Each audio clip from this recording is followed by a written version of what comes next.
Elle avoue l'histoire d'amour. Au centre du soleil, Alors, on ne racontez-moi. faisait pas de politique. Tu peux comprendre ça, Rudy? Tu peux le comprendre? Ça avait été son rêve de jeune fille à elle aussi. Alain Alexandre, bonjour. Bonjour. Avec Stéphane Cauchois, vous publiez Résistance, entre parenthèses avec un S. Alors je précise le sous-titre, Rouen, sa région, la vallée du Cailly, entre histoire et mémoire, 1940-1944. Un livre très intéressant, je te le dis parce que franchement, moi, il m'a passionné cet ouvrage.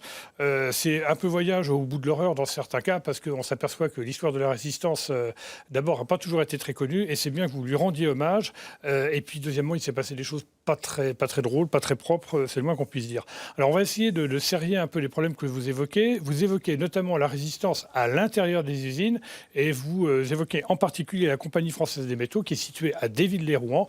Et là, il y a du sabotage et du vrai. Oui, alors la Compagnie française des métaux est une usine métallurgique très importante qui emploie 600-700 personnes. Qui est très ancienne et qui est du XVIIIe siècle. Oui, absolument. Et elle travaille donc là, elle fait travailler de nombreux ouvriers de la vallée du Cailly en particulier, avec un taux de syndiqués important, en particulier à la CGT. CGT, PC. PC, voilà, tout à fait lié. Ouvrier, oui. Et puis, quand la guerre arrive, l'usine est réquisitionnée pour travailler pour la production industrielle, pour les armées d'occupation. Et à l'intérieur de l'usine vont se développer des résistants syndicalistes du Parti communiste, et puis d'autres réseaux qui vont venir par la suite, dont les ouvriers travaillent à la Compagnie française des métaux. Alors, moi, je savais, pour être passé par l'Auvergne, que chez Michelin, on trafiquait les pneus pour qu'ils explosent pas trop tôt, au bout de 3-4 000 km, les pneus explosaient. Donc c'était du sabotage à l'intérieur de l'usine. Et là, vous expliquez que dans les usines de la région, pas toutes bien évidemment, mais dans certaines d'entre elles, on mettait de la sciure de bois et du sable dans les engrenages, dans les différentiels des véhicules, par exemple. Tout à fait. Il fallait saboter l'entreprise, une partie de ce qui était fabriqué pour empêcher que ça aille plus loin. Donc les ouvriers, alors, avec des risques extrêmement très importants. Parce qu'on se doutait bien de là où ça venait. Voilà. Alors il ne fallait pas non plus que ça se casse tout de suite. Non, il fallait plutôt que ça se fasse après. Alors là, avec tout ce que ça comporte de travail et d'études pour que ça se réalise. Et puis l'usine était connue pour son industrie pro-allemande, et elle a été sabotée à plusieurs reprises, à la fois par les FTP, par les francs-tireurs partisans, et puis par des membres du réseau Hamlet Buckmaster, dont une grande partie était de l'île. Et l'un d'entre eux vient de mourir il y a quelques semaines, c'est Bob Maloubier, Robert Maloubier. Absolument. On lui qui a rendu a hommage. saboté l'usine, qu'il le raconte dans ses témoignages. La Bob Malouvier, qui avait été entre guillemets formé un peu pour être un agent secret, Oui. et qui va donner d'ailleurs des idées pour imaginer, pourquoi pas, plusieurs héros. Mais bon, ça c'est une autre histoire. Il y a aussi parmi les sabotages la fameuse centrale électrique, ça se passe en 1942, Oui. et sabotée par les FTP. Absolument. Et alors là, on ne fait FTP. pas de quartier, là. Non, là, c'est pareil. Tout ce qui était aux environs tout ce qui donnait à la production pro-allemande était reconnu et saboté. Et Maloubier y participe également, les FTP également, oui. Alors, un mot du PC que vous avez suivi plus particulièrement, puisque avec votre ami, vous êtes un peu travaillé le territoire et puis les différentes catégories de résistants. Donc, les communistes étaient, vous l'avez dit, très nombreux. On est dans un milieu ouvrier, ça c'est important. Et il y a une affiche qu'on va voir, c'est l'affiche qui, avec le sigle nazi, qui indique tout simplement que le PC non seulement est interdit, mais que tous ceux qui viendront, j'allais dire, en aide aux communistes, eh bien, sont passibles de la peine de mort. Là, c'est le moins qu'on puisse dire. On ne rigole pas non plus. Bon, alors, on va parler aussi des prisonniers, parce qu'il va y avoir des prisonniers qui vont partir à Compiègne et ensuite être déportés. Alors, il y en a un en particulier, c'est Julien Villette, avec des témoignages émouvants. Quand il est à Compiègne, il écrit, on va voir aussi une image, sur des cahiers d'écoliers. Oui. Il raconte un peu la vie du camp, et puis il essaie quand même de garder le moral. Julien Villette est un jeune, il a 20 ans, en 40, 41, il est né à Notre-Dame-de-Bonneville, il devient jeune ouvrier, il milite, et puis il est arrêté, comme beaucoup d'autres militants, un soir du 21 octobre 1941, suite à un sabotage qui a eu lieu sur la ligne entre Rouen et Barentin. Un train militaire allemand est saboté, et la répression s'installe très vite. Et il fait partie de ces nombreux arrêtés. Ils sont transférés au camp de Compiègne-Royal-Lieu, le Frontstalag 122, qui est réquisitionné aussi par l'armée d'occupation. Et pendant plusieurs mois, ils sont là en attente. Ils servent d'otages. Et le petit Julien Villette, il va écrire sur des cahiers d'écoliers, il va écrire des chansons, des poèmes, tout ce qu'il va pouvoir faire pour la psychologie, de l'anglais, etc. Et ces cahiers ont été précieusement conservés au mémorial. Alors c'est vrai que vous expliquez aussi dans votre livre que dans cet endroit se trouvent des intellectuels, il y a des enseignants, tout à fait. Et donc ils vont tirer profit. Ben oui, absolument. Il va côtoyer des milliers d'autres incarcérés. Et il y en aura 50 000 pendant toute la période de la guerre qui vont passer par Compiègne avant d'être déportés vers les camps de la mort. Alors, il y en a pour qui le destin est particulièrement terrible. Très rapidement, ils sont arrêtés et ils vont être fusillés. Tous les ans, d'ailleurs, il y a une cérémonie à Grand-Quevilly. Cérémonie, c'est le stand des fusillés, comme on dit. Et il y en a un en particulier qui s'appelle Charles Thiers. Et vous rapportez dans votre ouvrage la dernière lettre qu'il écrit à son épouse. C'est très émouvant. Charles Thiers habite Notre-Dame de Bonneville, ouvrier également comme tous les autres. Et puis, il se fait rafler le même jour que cela. Et puis, quelques semaines plus tard, comme il y a eu des attentats qui ont été commis également, il n'a pas représailles et comme otage. Il est fusillé avec 3 autres de la vallée du Cailly et, au stand des fusillés un petit matin. Et avant d'aller au peloton d'exécution de la prison de Bonne-Nouvelle, il écrit une lettre à son épouse. Et oui, c'est très, très, très émouvant. Voilà.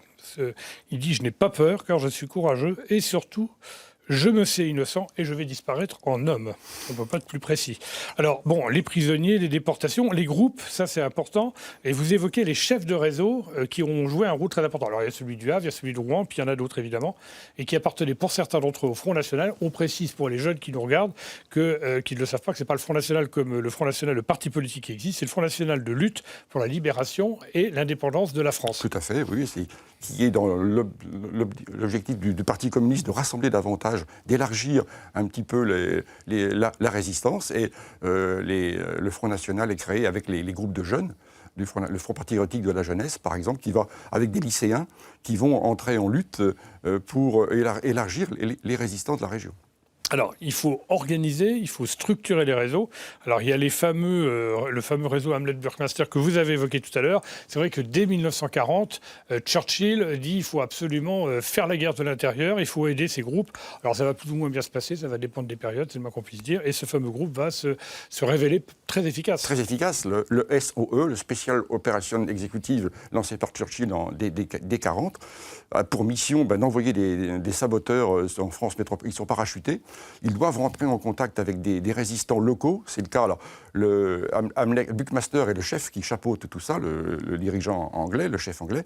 Et le réseau s'appelle Salzman, du nom anglais, et les parachutés sont Liévert, Malraux. On va trouver le frère d'André Malraux, Claude Malraux, qui va faire partie de cela, Bob Maloubier, et qui vont entrer en contact avec des résistants de Desvilles. Desvilles, il y a la Compagnie française des métaux qu'on a évoqué tout à l'heure. Et voilà, tout se tient. Et à partir de là, on va organiser les sabotages, on va organiser la résistance à l'occupant par l'intermédiaire aussi de commerce sur Rouen. Les lieux de rendez-vous étaient rouennais essentiellement, et il fallait donner des mots de passe, alors avec tout ça, tout ce qu'on comporte, le risque de l'époque. Des mots de passe, alors tout le monde a entendu parler bien évidemment des Français qui parlent au français. Il y avait Pierre Dac d'ailleurs qui faisait partie à ce moment-là du réseau français de la BBC, et on utilise des codes. Alors genre 3, là, le sarcophage est toujours en Égypte, la Vierge est enceinte, le crabe va rencontrer la tortue. On ne sait pas trop à quoi ça correspond, mais c'était des messages extrêmement précis, oui, et qui étaient tout à fait alors il y avait à l'époque. Un réseau spécialisé, c'était le réseau Marathon, dont le responsable dans la région rouennaise est Louis Anctil, qui était un commerçant du Houlme, et qui va œuvrer. Alors, il doit repérer des terrains d'atterrissage, il doit repérer les rampes de lancement de V1 dans la région, et il communique tout ça par code à Londres. Voilà, c'est ça, près d'un château célèbre. Alors, et puis, alors, vous expliquez que Jeannine Anquetil-Leclerc, donc la fille cadette de Louis Anquetil, va également être prise, j'allais dire, dans ce réseau pour pouvoir passer, parce que finalement, les jeunes on se disait avec un peu de chance ils vont passer. Mais là c'est pareil, c'était quand même très fort, très courageux de leur part, et puis un petit peu inconscient d'une certaine façon. Ah bah oui, il y avait de la confiance parce que quand on a Elle avait 14 ans. Oui, elle était la fille. La fille, généralement, la famille jouait un rôle très très important. L'épouse, les enfants. Elle portait des messages, elle portait des messages, voilà. Alors, bon, de différentes manières, dans le guidon de la bicyclette ou sur elle.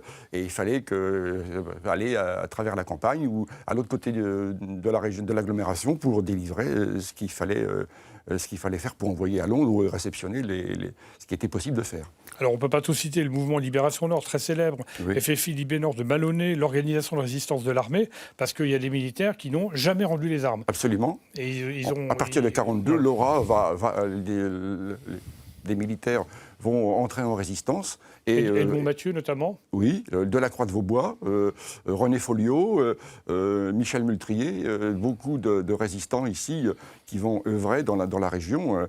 Alors chaque réseau est compartimenté, structuré, et avec bien sûr tout ce qui est dangereux. Le risque était extrêmement important, très très important. On ne peut pas ne pas évoquer le massacre de Mortemer. 7 maquisards qui sont capturés, qui sont torturés, c'est terrible. Un 8e est abattu d'une rafale d'armes automatiques et ils vont être abattus comme des chiens, je crois qu'il n'y a pas d'autre mot. Absolument. Les maquis étaient aussi importants dans la région rouennaise. Bon, bien sûr, on connaît le maquis de Barneville, mais aussi le maquis de Ry, les frères Boulanger à Ry, à Saint-Denis-le-Thibou, et puis le maquis aussi du BOA de Bouville, près de Pavilly, où là aussi plusieurs résistants sont, juillet 1944, et sont exécutés et se suicident pour ne pas tomber entre les mains de la ZIPO. Alors, on va évoquer 3 choses pour terminer. Les résistants dits de la dernière heure. Donc, c'était pas vraiment des résistants, c'est le moins qu'on puisse dire. Ceux qui avaient un couteau de cuisine qu'ils avaient planqué, tout à coup, c'était des résistants parce qu'ils étaient armés. Les hommages qui sont rendus aux résistants. Et puis, également, peut-être on peut commencer par ça, les bombardements qui ont en quelque sorte joué en défaveur de l'action des libérateurs, parce que vous évoquez notamment le bombardement du 24 juin 1944. Ce sont des B-241 du 491e BG de la 8e armée américaine. Et donc, c'est extrêmement précis. Et vous évoquez les bombardements qui vont notamment sur des villes, les Rouen. Et vous dites, vous reprenant les propos d'un inspecteur qui évoque dans son rapport l'état d'esprit des habitants, la population qui se réjouissait à l'idée que les Alliés allaient lui apporter à bref délai la libération n'a plus maintenant de mots assez durs pour exprimer sa haine contre ces derniers. Alors ça, c'est ce qui s'appelle évidemment un raté sur le plan de la communication à la base, mais aussi parce qu'il y a eu des morts et des blessés pendant ces bombardements. Ce qui n'était pas la ville de Rouen, la ville de Déville-les-Rouen où il y avait la compagnie française des métaux ne devait pas être bombardée puisque les sabotages avaient eu lieu déjà avant.